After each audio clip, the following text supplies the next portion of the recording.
today's conversation is how will we impact the next in line?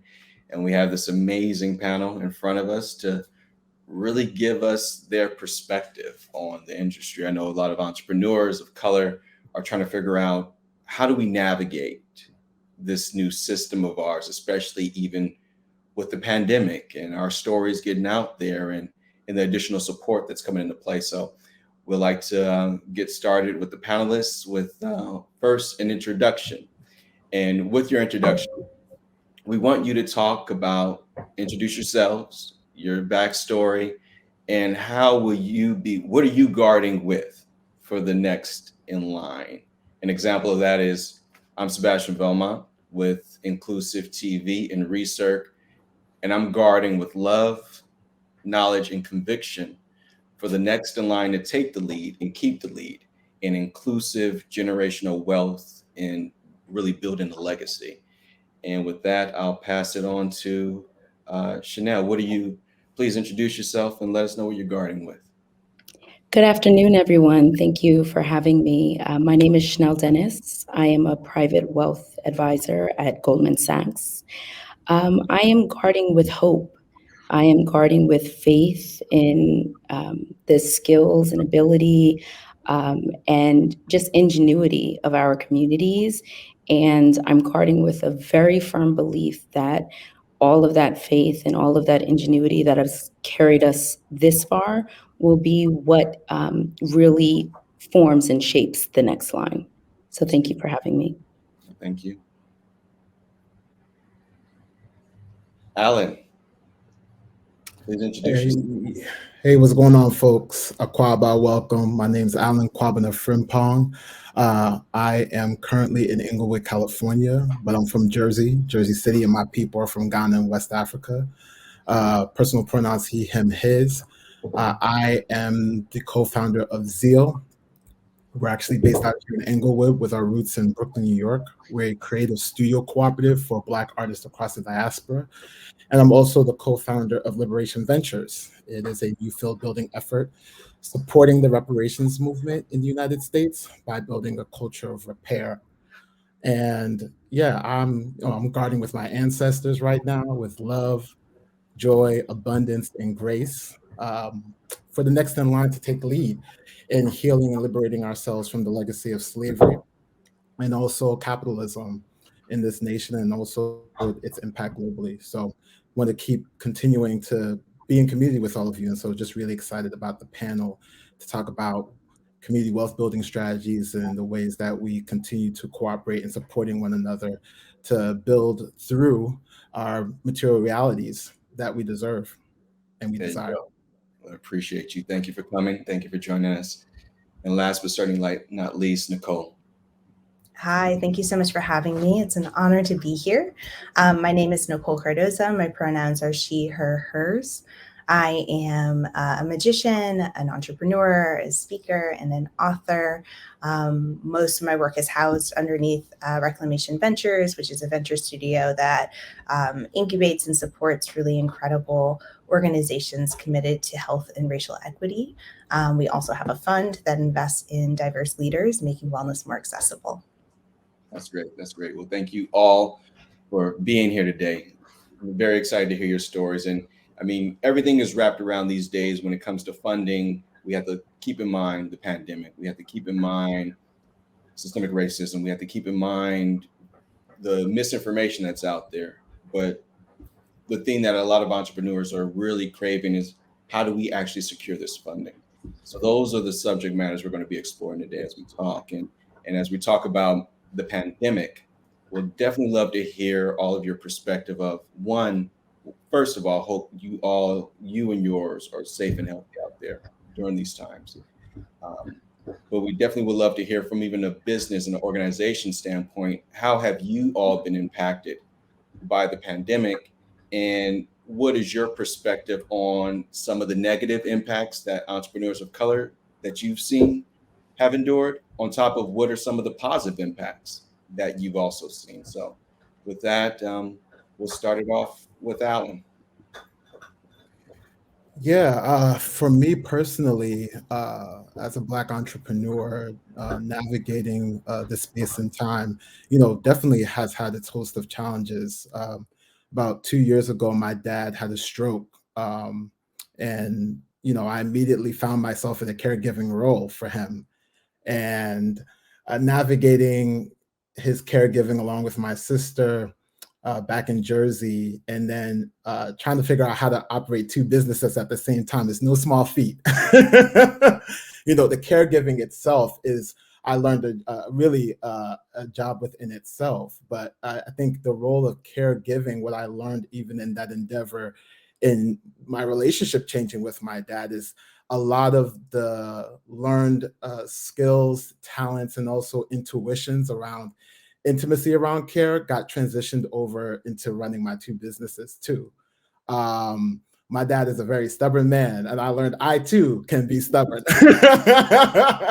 And so learning what it means to be in a community of care is really what a cooperative is about. And so Zeal is a cooperative. And so each of us pay dues as members. We're artists, we're Black artists across the diaspora who are constantly thinking about, how do we use our artistic skill for social good? How do we go through the history and legacy of our culture, and how can that support the social fabric of our communities, just like where we are in Inglewood. Inglewood's facing gentrification, changing communities, all kinds of different issues, plus the historical backdrop that it has. And there's so much thriving talent here.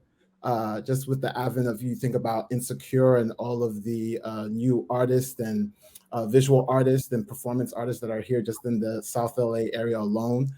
It's a huge opportunity. And yet, with the turn of the pandemic, a lot of our artists, both in Brooklyn and also in LA, lost gigs. They lost gigs. And so we immediately had to step into, how do we situate ourselves as a cooperative that's already designed to care for each other's basic needs, to make sure that our artists are okay. And that meant, putting priority on shelter and housing, meaning our studio became a space for two of our artists to be able to stay there, extended through their studio co-op experience as an incubator. So there was that. There was pooling resources to make sure that artists had the materials that they need if they chose to create or not. Meaning it also could have just been a space of respite and also reflection during this time. And we gave space for that. For our artists who necessarily didn't have a space but needed a space to be able to say, what's next, or what's my immediate also things that I need to take care of in my own wellness and my own spirituality. So I would say, like, those were the things that we got to be able to do during this time, during the pandemic. And we just actually publicly launched again our studio incubator space here in Inglewood 2 months ago.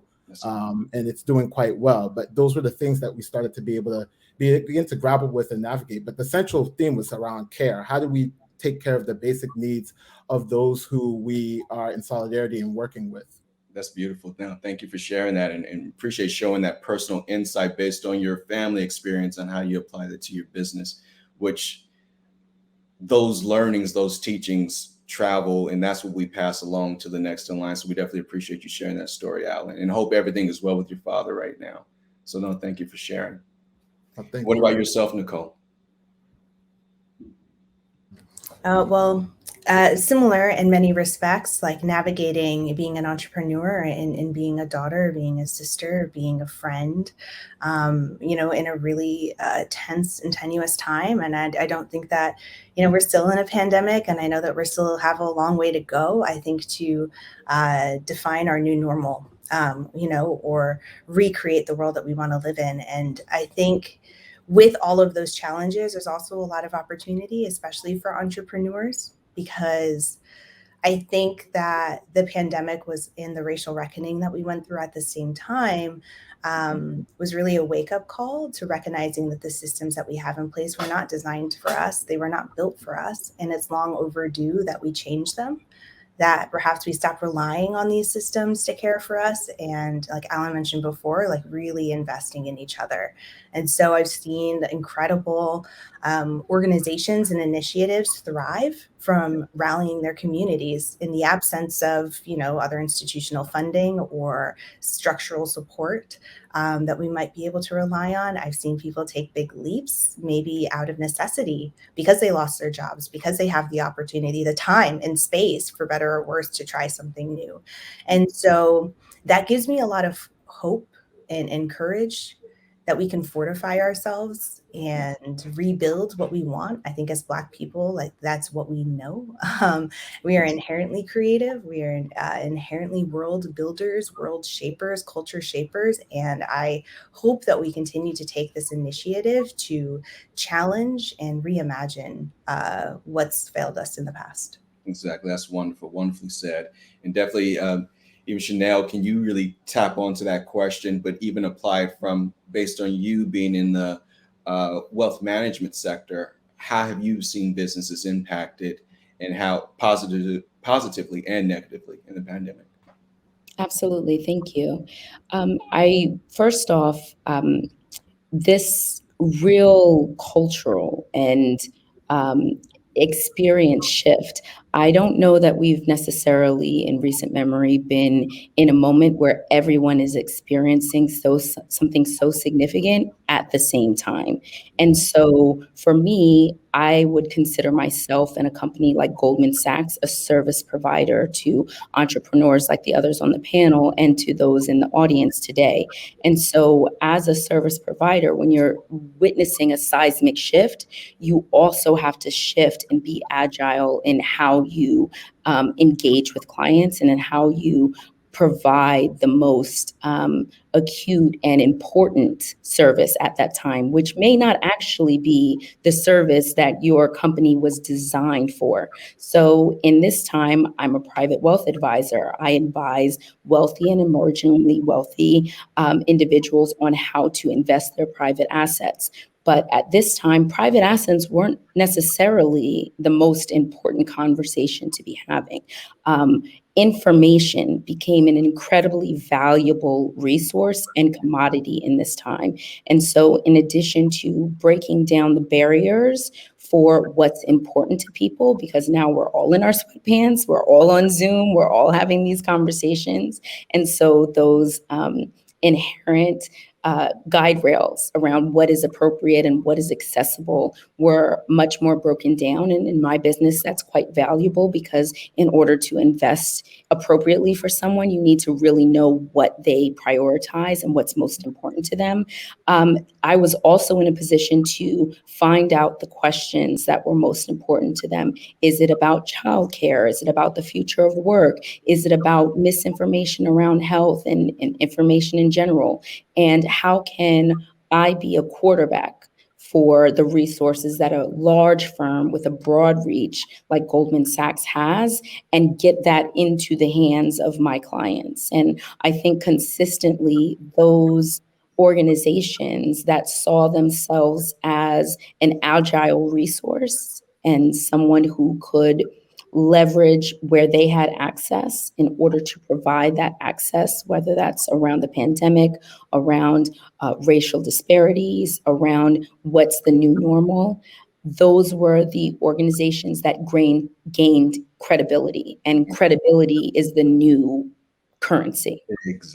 Exactly. Well said. Well said. It's actually a perfect transition into our next question as we go into people really understanding and really seeing systemic racism and organizations wanting to put money and resources, as well as wealthy people wanting to put money and resources behind the entrepreneurs of color in the diverse communities.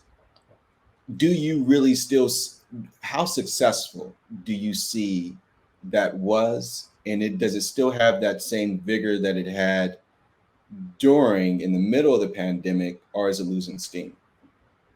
And I would like to really, based on Nicole, you were already in the midst of that. If you wouldn't mind, I'm sorry, Chanel, diving back into that and answering that question. Yeah. I think this is an incredibly valid question, and one that you need to keep asking yourself and asking your organization, because there are shifts, and there are shifts based on what's happening externally, and there are often shifts based on what's happening externally, and who are the influencers and what are their perspectives.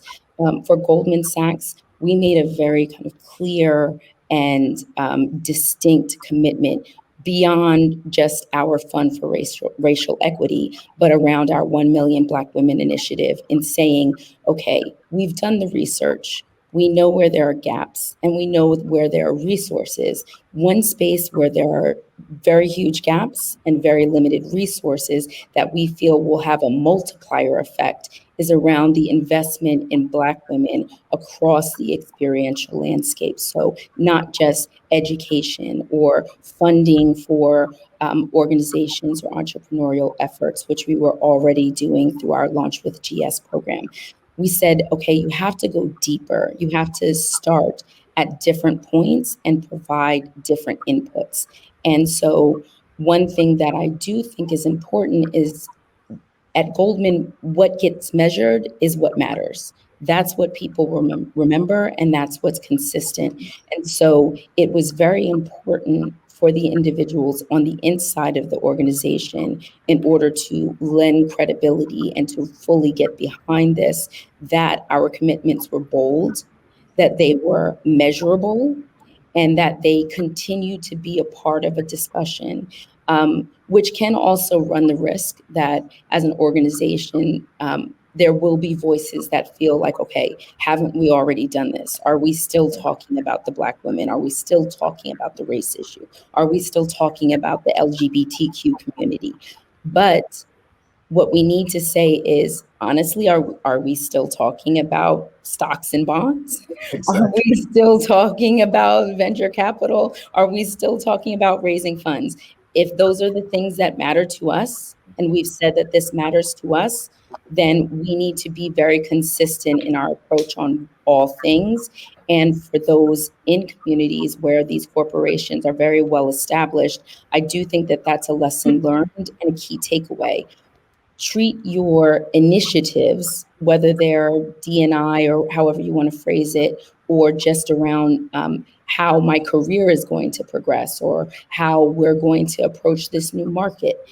Treat these new initiatives with the same vigor and the same processes that you do others. And that's where you will be able to equitably measure results for one thing versus the other. Excellent. Well, thank you for sharing that. And even tapping onto that, Alan, what are your thoughts as far as what Chanel was talking about as far as those efforts? Do you really see those happening in your area of interest and expertise? And you're on mute right now. I think, Alan, you're still on mute. I can't hear you. Okay, can you hear me now? You're good? Yes.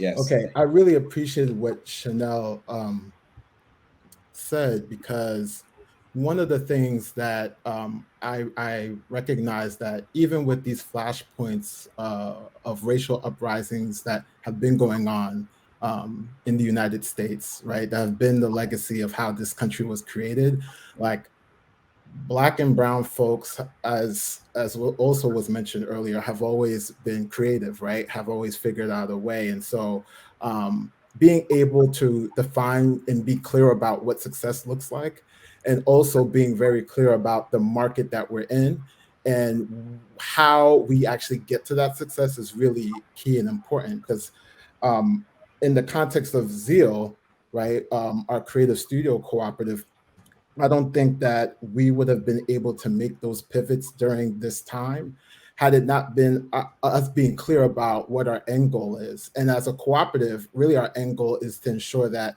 Black artists are creating spaces to thrive and that they're owning the means of their cultural production, which, if we take that in a market context for visual and performing artists, it's one thing for you to be a dancer that gets a booking for a show at the Shed in New York City, which is great. But then what does it look like for you as a dancer to be in a dance company and to be the owner of that dance company? It's a different conversation. Because then the context is, where's the space where I dance? How do we then do our choreography? How do we go about procurement around even our costumes? All those things then become economic conversation. And so for the artist to be able to know what are the legal parameters around my bookings of my shows, to licensing deals, all of those things then become part of the conversation about the marketplace we are situated in. And the same goes across a variety of different creative industries for the artists that we work with. And so those two things become clear. Then from that place, we can say, okay, things are shifting in the market because of environmental factors and conditions that are happening. How do we shift our relationships to those from a place of abundance, which is one of our key values, rather from this place of like, we're insufficient and we're not enough to do it, which is how we're able to still work with an artist that can still do a solo exhibition, work with an artist that can get booked in season 5 of Insecure, or even get covered by Vogue or Cultured, right? Which those things matter, but at the end of the day, through those things, it's how am I taking the revenue that I'm getting from that and reinvesting that back into the piece I was talking about, our care for each other. Because if our basic needs are not being met, then it doesn't matter what you've gotten booked. You know, if my health is not well, it doesn't matter what I got booked for or what licensing deal I got. So that's the way that we're thinking about it in this context. And it becomes increasingly important because of the upticks of racial uprisings that we're seeing. I think with Liberation Ventures, which is my second baby, right?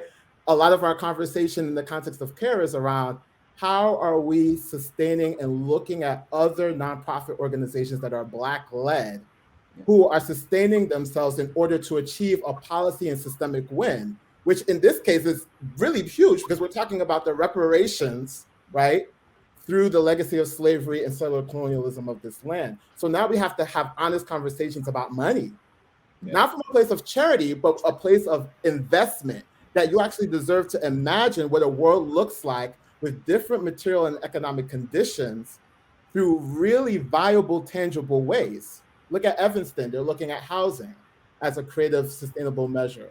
Again, we're experimenting. So it's the first time in our history in a contemporary time where we're thinking about what are the ways locally, statewide, and federally do we actually implement a reparations program? And that requires for us to have honest conversations about our relationship with money, debt, and the legacy of our Black bodies in our relationship to the economic system that we're in too. So really key pivotal questions. So I really appreciate what was said earlier, because regardless of what happens, we still have to be very clear about what our success is and how we get there.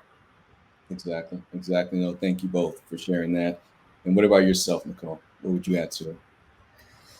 I mean, we know that there was a lot of energy extended towards supporting Black and Brown people after the racial reckoning. And the stats say that most of that was really superficial. That, you know, I think 6% of funds actually went to organizations committed to racial equity, and only 1% went to organizations committed to racial justice, which is power building, capacity building, something that I know that Camelback Ventures does so well. So we can look at the stats and we can see that, you know, that was probably a flash in the pan, unsustainable initiatives that didn't have intentionality behind them beyond the press release. And it's a shame because, you know, as everybody said so far, we deserve more. We deserve all of that and more. I think that it brought a lot of opportunities, like an influx of capital to entrepreneurs that deserve it, but might not have seen it otherwise, or there's much less opportunities for them. I think that we can expect that to dry up. We can expect, dominant culture to ignore racial initiatives until the next major traumatic event that happens, unfortunately. But what we can do during this time matters the most. So what's next? You know, because I know that we are not, as entrepreneurs, as leaders, we are not waiting for that next moment, right? There's so many of us actively changing them.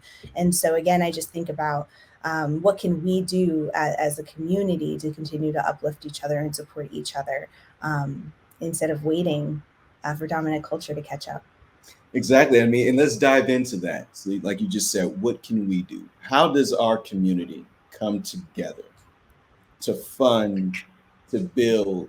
I mean, we are the people of color have been the cornerstone to innovations. Some of the major innovations that we use to this day, from the stoplight to the alarm system, potato chips, and the color TV, and the list can keep going, but yet present a business model, and a great business model, to VCs, even at pitch competitions, and they're still looking for $1 million to 10 million in revenue already before they even consider you. So what do entrepreneurs of color do in order to move themselves forward with great business models? And not talking about, hey, please, overall, I don't think our cultures are looking for any form of handouts. We're looking for opportunities and resources and access. So from an access standpoint, how can we access funding to fund a lot of these ventures that we're putting into play, whether that be from, should we be tapping into VCs, or should we look into angel investors? There's a lot of wealthy community. There's a lot of wealthy people of color out there. Is there a hidden kind of group of individuals that have funding that we just cannot access? And based that you all are kind of basically you all are in this sector. What are your thoughts on how entrepreneurs, pre-revenue, great business models, great business plans, how can they access more funding to get them off the ground? We'll start with Nicole. Sure. I mean, yes, the answer is you have offered a lot of places. I think, yes, we should all be going after everything, because I think sometimes we can feel like we don't deserve it. So yes, absolutely. Having conversation with VCs, finding angel investors. I work in a lot of creator-driven startups. That's something I'm very passionate about. And I think that the creator economy is a really powerful way to be able to start building revenue when you're quote unquote pre-revenue, inviting your earliest customers to the table, asking them to give monthly, to buy something in advance. We know supply chain issues are huge right now. I think everybody that has a CPG brand or some other kind of D2C brand should be asking people to buy, gift cards in advance for when your product comes in. Don't be afraid of inviting the people that care about your products and your services most to help you build that dream. And that is such a powerful metric to be able to bring to other forms, like other institutional investors, even if you want to go after angel investors after, to say, I might not have 10 million dollars in revenue, but I do have 1,000 people who signed up for my newsletter and gave me money once. And that's huge. And the stuff that you can do with the creator economy, I work with Patreon, and they have a platform where you can ask for capital and get an advance off of your recurring revenue every month, which is huge, to be able to pull that kind of capital in a way that you might not be able to get a loan, or you might not be able to borrow money from your friends and family. Like, to be able to build a creator economy gives you so much autonomy.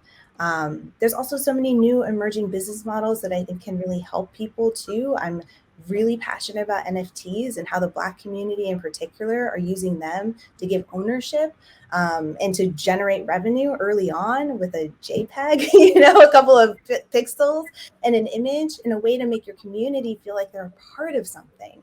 Because that endures, that endures beyond the funding trends and the cycles and the, between your series, your early stage investment and your series A, like, your community will be there for you. So do not be afraid to ask them to support.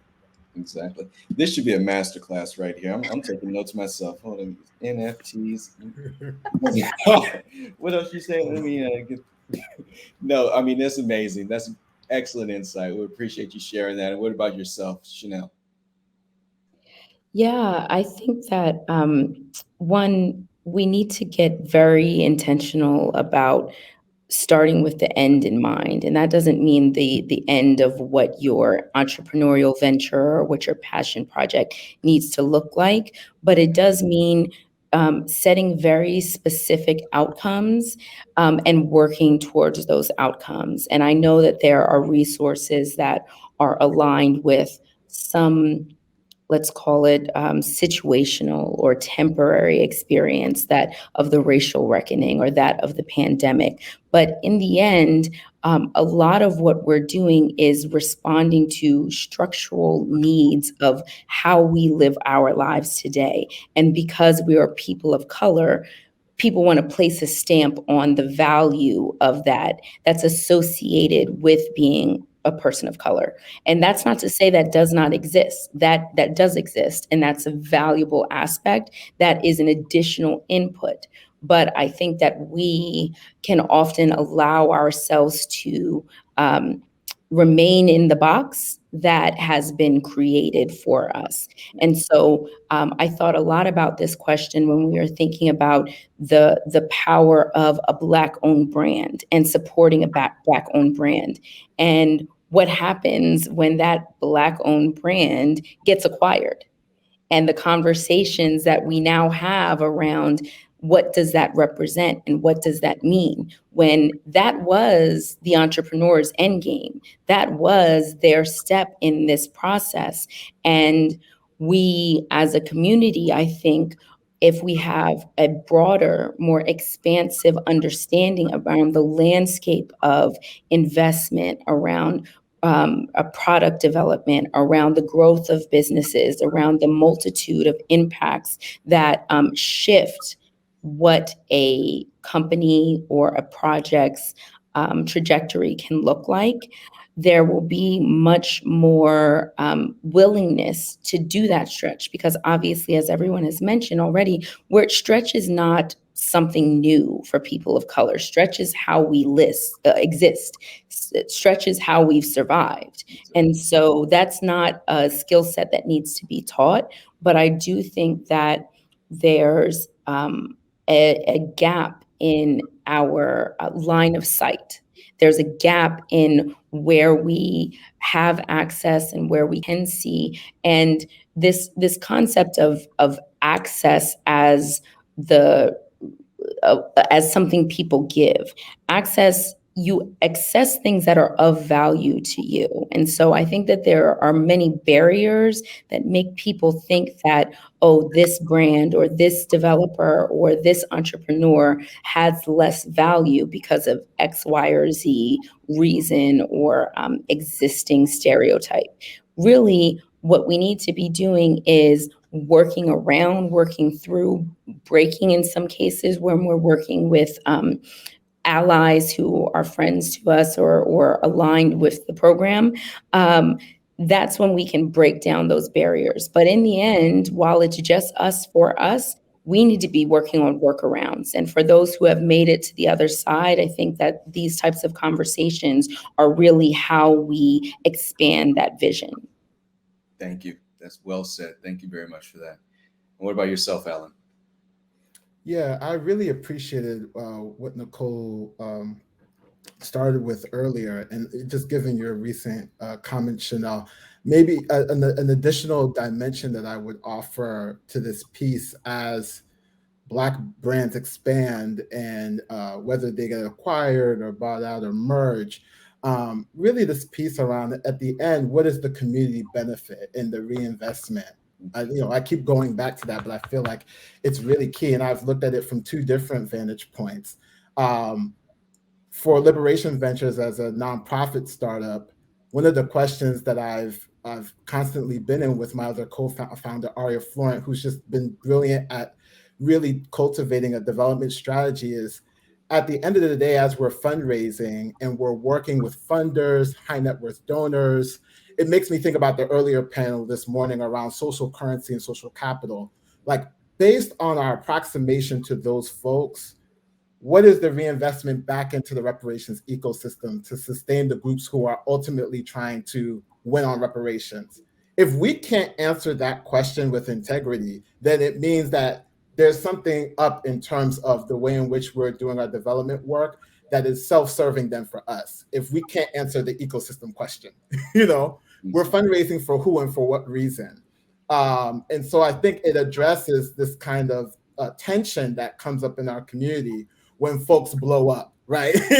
When folks are able to go to scale, right? There's this sense that the quality, the essence, the brand equity of why, right, the business started gets lost.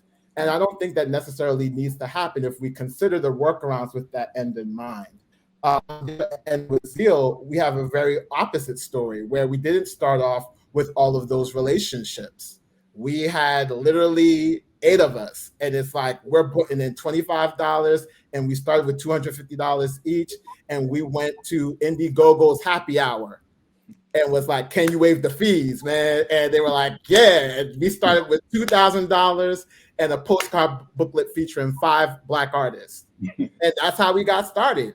And we just kept saving, reinvesting, and pooling our resources until who knew 2 years later, we would be at Art Basel exposing 15 artists, the work selling out. Like, we didn't necessarily know that, but we trusted enough in our own investment in ourselves that then our network would expand, right? So it's funny to have 2 different stories where one, we started out with the access, right, to these people. And the second one, we did not have that access to those individuals, but now we have the opening where we do. And I think there's something to learn from that. I don't think it's a either or, you know. I think both can be true based upon the situation and the social position of the organization and their work. Exactly. No, well said. And when it boils down to how do we work within our community in order to expand our ventures, our opportunities, how do we use our community for resources? How do we? I mean, that's a question that I've even been asking myself. I always try to look for opportunities to collaborate with a diverse group of people, especially within our people. But sometimes you either find those opportunities few and far between, or the collaborations, unfortunately, don't work themselves out. But from your perspective, from a cultural perspective, what wisdom can you bestow on how to properly and effectively collaborate with each other to raise our ventures up? I'll throw it to Chanel. Yeah, I think that there's, again, and I don't want to harp on this point of access as some sort of measuring stick, but I do think that we undervalue, or I mean, not necessarily we, but our experience undervalues the power of our capital, the power of our creative ability, the way that we move culture, the way that we move systems. And I think that we can be more collaborative in continuing to underline that to ourselves, continuing to know and share the examples of the organizations or the companies that blew up, the ones that are still working, doing similar things, and also to continue to underscore the expansiveness of the marketplace, not just within our communities, but beyond. So those of us that have experience in new markets that are apt for some different type of investment or some different type of service, I think that we are not necessarily so apt to say, okay, my network is actually just my WhatsApp chat. Like, my network is actually just the people I talk to in my personal experiences, and understanding how to capitalize and move that. I feel like the one community that I do see this doing really well is on the West Coast and in LA and in the creative community, where there has been kind of this adoption of this idea that it's not just about being the culture or moving the culture. It's actually about understanding that culture is a commodity. Everything is a commodity. If you're not selling a product, you are the product. And that's the reality of a capitalist system. And so, to the extent that you're a service provider, also understand that you are providing capital to vendors. You are providing capital to service providers still. And so, instead of only seeing ourselves as in need of investment, I think there's a lot of opportunity for us to see ourselves as investors as well, even in the very early startup phases. Even when people want to have a conversation, if your shipping provider has made a commitment around what they're doing for racial equity, how does that commitment trickle down to my invoice? How does that commitment trickle down to our partnership as a client and a customer, a consumer, a service provider? There's a lot of opportunity in reframing how we think about what our resources are. And much of this I've learned through my experience as a wealth advisor at a place like Goldman Sachs, and realizing that there are critical ways that individuals and companies think about money that are definitely change your view of what's possible. Wealthy people don't think about debt. They think about leverage. Wealthy people, they don't think about money. They think about wealth. They don't think about investments or savings. They think about their assets. All of these are very expansive viewpoints. They're viewpoints that work to their benefit with an expectation that they work to their benefit. And I think as a community, we can continue to reinforce that idea to ourselves. Exactly. Well said. No, thank you for that. It's amazing. What about yourself, Alan? Yeah, I feel like I would probably add just an additional offering and perhaps another caveat to what Chanel has mentioned, because when I think about collaborating in our communities and even what you share, Sebastian, sometimes it doesn't work out. I think that's the heartbreak that our communities have been facing since the transatlantic slave trade, like how much of it hasn't worked out. And when I think about Liberation Ventures work around reparations, one of the mental models that we've been working off of is really based off the legacy of organizations like in COBRA, the National Coalition for Blacks for Reparations, and also NARC, through the Institute of the Black World, that's the National African American Reparations Commission, and also just the international work of Black folks who have been fighting for reparations for centuries, is that we're really thinking about what it means for us to build a culture of repair in our relationships, when the culture of how we actually do our work is founded on a culture of disrepair. And so if it means that we need to be able to, reckon with the harms of when we are in conflict, right, with each other, like how do we understand, right, those harms? How do we hold ourselves accountable to those harms when they happen, when we are in conflict? And then how do we find redress? How do we become solutions oriented? And one of the values at Zeal, right, my other organization, is around grace. I feel like my cooperative members and really the artists that we've managed and have represented really had to practice grace when mistakes have been made. And I think it takes an amount of humility to be able to just be vulnerable and say, you know what, I've made a mistake, and how can we be redeemable? We deserve that as human beings, but I believe the history of slavery has carried so much trauma that there's so much victimhood, perpetration, and saviorhood that gets tied to that we spend our time looking good instead of really focusing on being good. And so as a result, I think that it really requires us to really build a muscle around building a culture of repair, being able to reckon, being able to understand, being able to be accountable. And one of our artists, Eileen Itzel Mena, says this best at Zeal: we are able to be accountable when we are able to practice creating together. When we're in creativity together, then the accountability, you don't have to hold anybody accountable. You don't have to punish anybody.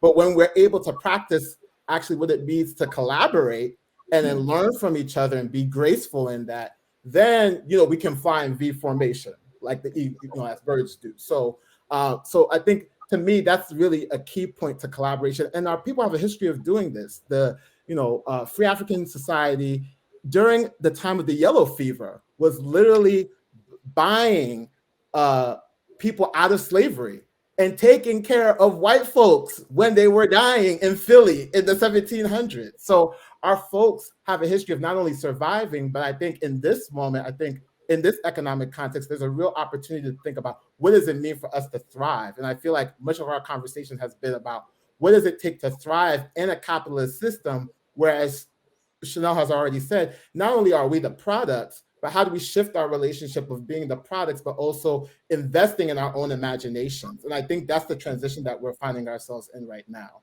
Yeah, excellent. Well said. What about yourself, Nicole? I mean, so much has already been stated. I don't know if I have much to add. I think just underlying that the fact that the information that we have, the credibility is our currency thing that Chanel said before. It's so powerful for us and our community. And so share that wealth.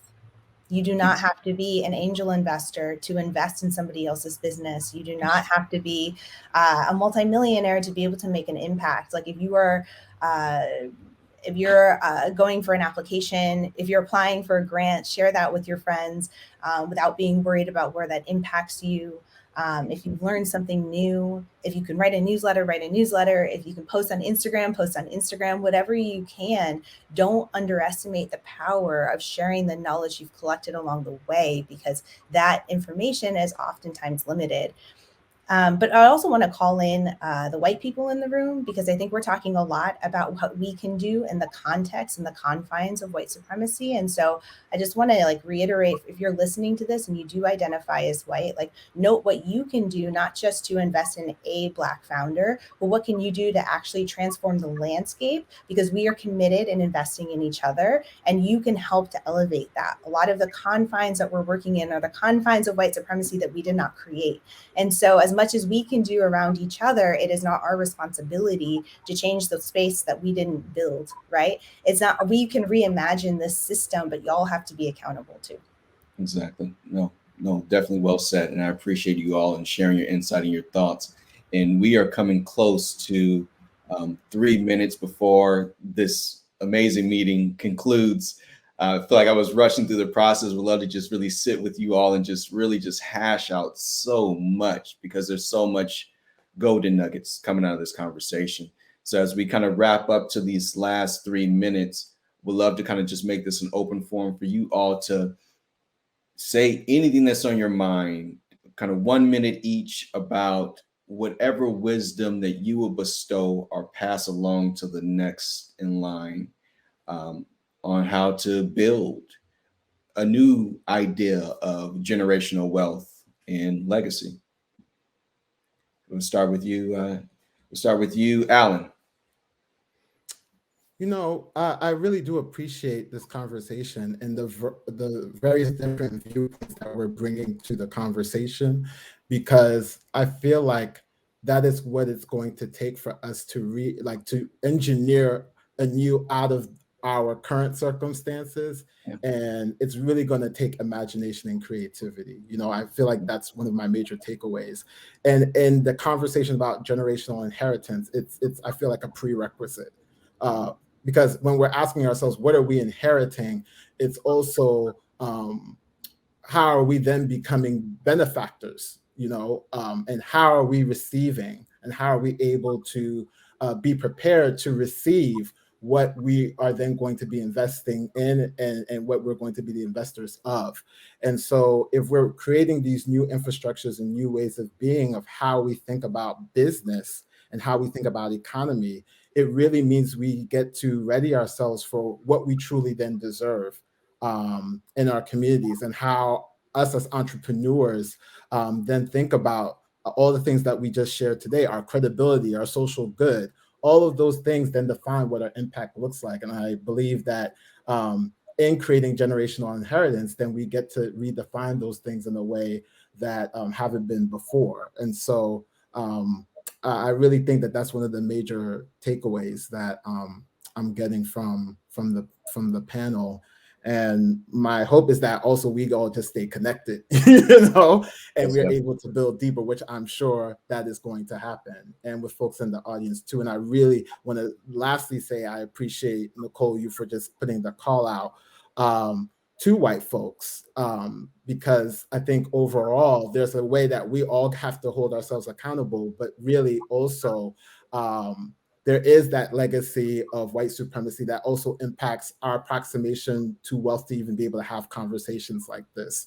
And so that can't be remissed in the conversation either. So I wanted to just uplift that as well. So I just have mad gratitude for the conversation. And shout out to Aaron Walker, to Camelback Ventures, for even inviting me. I really do appreciate it. And to the staff for putting this together.